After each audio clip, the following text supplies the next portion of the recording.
All right, so what we've got over the next few videos is a discussion about different sorts of shapes and the equations that are related to them that come from what we call analytical geometry. We could also call them conic sections. Lovely.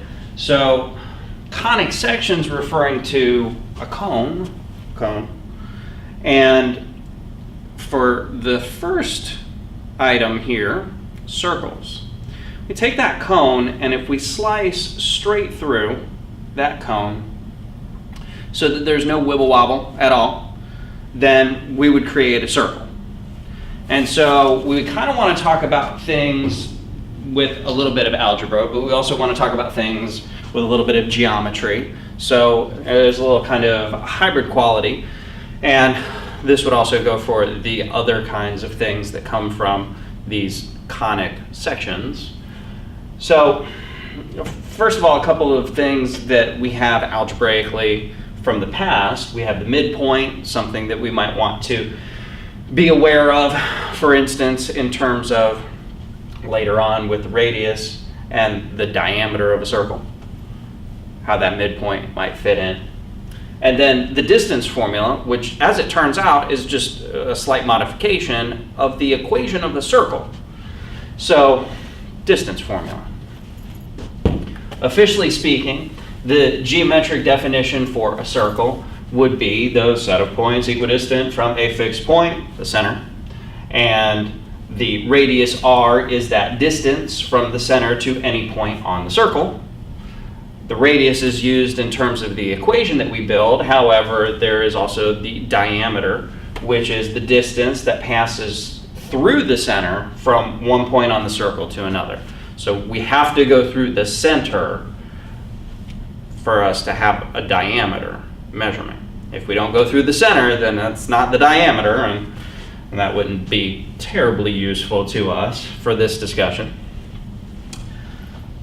Now, based on that description, because it is saying that we are using distance, this is why I mentioned a moment ago that we're talking about the distance formula being utilized. And so if the center is at the origin, that's the simplest situation for building an equation here, then our distance formula kind of degrades a little bit. If our center is at the origin, then one of our x values and one of our y values would be 0. Distills things down into a shorter version of that formula, but we also get rid of the square root there, make things at least a little bit more elegant looking, and so we would have the x squared plus y squared equals radius squared. If we take that and shift it using our transformation ideas, then according to a different center that had an x coordinate h, and according to our center having a y coordinate of k, then we would have this shifted form for our circle.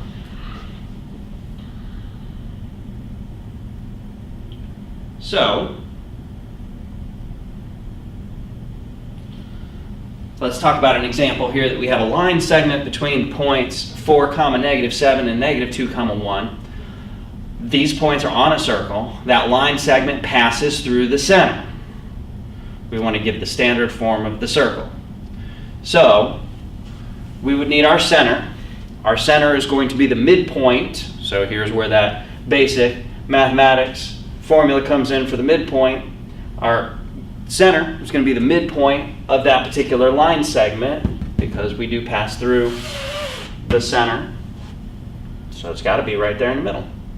So we've got our radius, and then we can calculate the distance to either point, and it doesn't matter which one we use, but in this particular example, I've used the second point in this calculation to come up with a radius of 5. And then between those two pieces of information, and let me just backtrack just slightly to bring up at the top of the screen that form that we need for our center being at a non-origin location. Then the form that we need is going to be parentheses x minus the x value of our center, which is a 1, parentheses squared plus parentheses y minus the y value of our center is a negative 3. Well, minus a negative is a plus 3, parentheses squared, equals r squared, radius is 5, so 5 squared is 25. A little bit nice to have a kind of straightforward example. Again, though not necessarily super straightforward, we actually had to calculate the center and the radius in order to build that particular equation. Now again, they can give you different sorts of information as long as they have given you enough to come up with that equation, as long as they've given you a way of determining the center or determining the radius, you would be able to put together the equation that you need. Except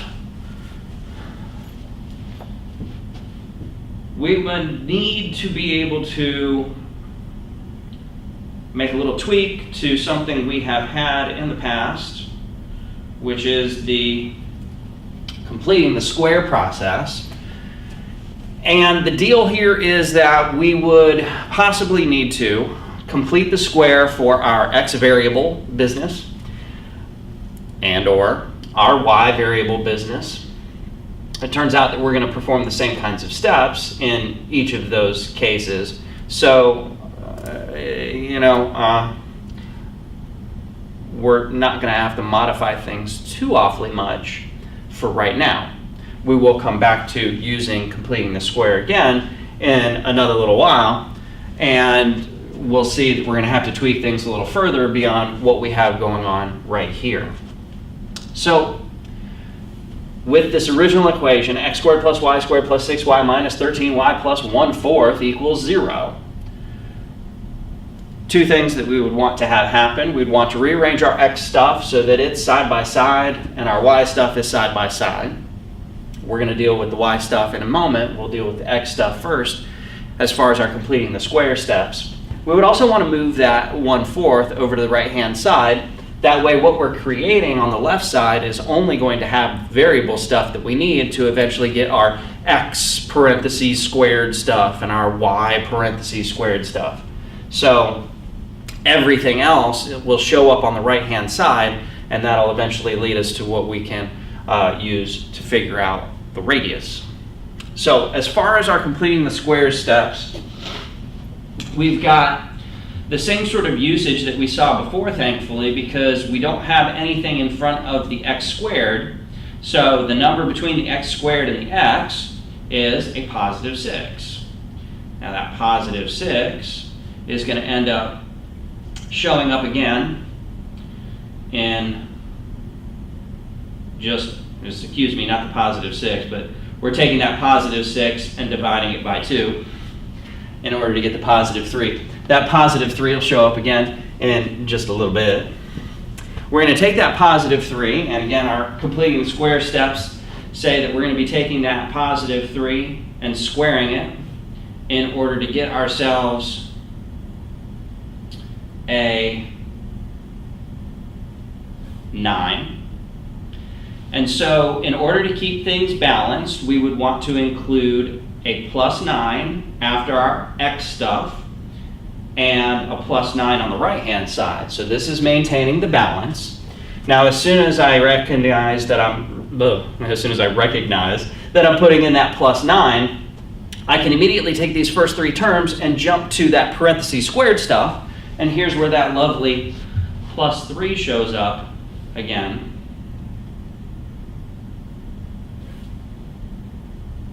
Over there on the right-hand side, we've got that negative 1/4 plus 9, which is going to give us a 35 over 4. Now we're ready to move on and do the completing the square steps for our y stuff, where again, in front of the y squared, we don't have any extra number to contend with, which means that we can automatically move to using the number between the y squared and the y and dividing that by 2. Now that actually doesn't give us anything more special than what we already have, negative 13 divided by 2. And taking the negative 13 divided by 2, we would want to square that, and that'll give us a 169 over 4. So we need to add a 169 over 4 on both sides. By doing that, let's put in that 35 over 4. By doing that now, those next three terms, y squared minus 13y plus the 169 over 4, can immediately be rewritten so that we have our parentheses squared happening. Our parentheses squared is going to have the minus 13 over 2 show up inside of the parentheses after that y. And so that means that we've got much of our equation taken care of. The only other thing that we need is to go ahead and put those together to give us our final value over here on the right side. So we've got the 35 plus the 169 giving us a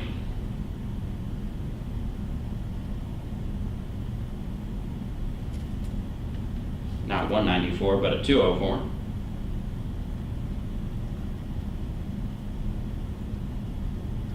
Over 4.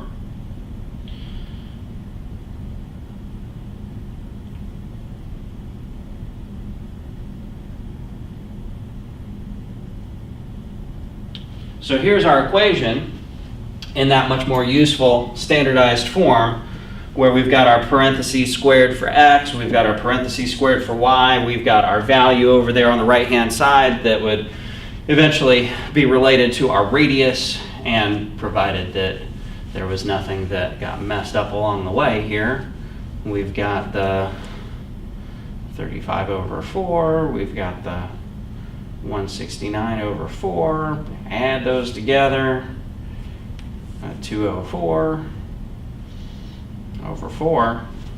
Not necessarily the prettiest thing to have showing up, but it is what it is. Based on that particular equation, we can then pluck out the information for the center, and that's going to take us back to, in the parentheses, if this was written as x minus, or we could also say in the parentheses, whatever's after the x, we will change the sign, and that will give us our center having an x value of negative 3. For the y stuff, same sort of comment, y minus whatever that number is, or we could take the number after the y and change the sign. Either way, we would get the y value for our center as 13 over 2. The radius is going to come from r squared is that 204 over 4, which means that r would be the square root of that number. At least the numerator works out nice, the denominator works out nicely. The square root of 4 is 2. Up on top, we would have to do a little tinkering there with the square root of 204. We can actually go ahead and break off a square root of 4, which is a 2. Yeah, actually, I take that back. We could have really done that earlier, couldn't we? We could go back and we'll change that. It helps when you make certain observations earlier on in the process, I think. 204 over 4 can actually be reduced to a 51. Boy, that would have helped. So r squared is 51, r is the square root of 51. That just kind of automatically pops out a whole lot quicker, and there's nothing that we can do to simplify that. So, oh boy. Good morning. Center and radius.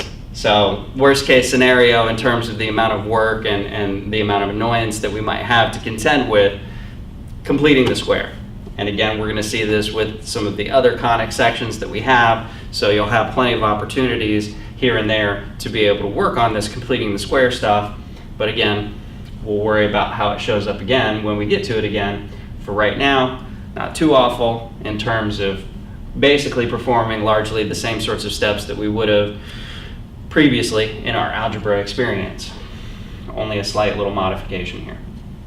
So that's what we've got going on for the circle. Pretty short, pretty sweet. Wish we could say that about the other conic sections, but alas we can't. But we will try to make them as manageable as possible. So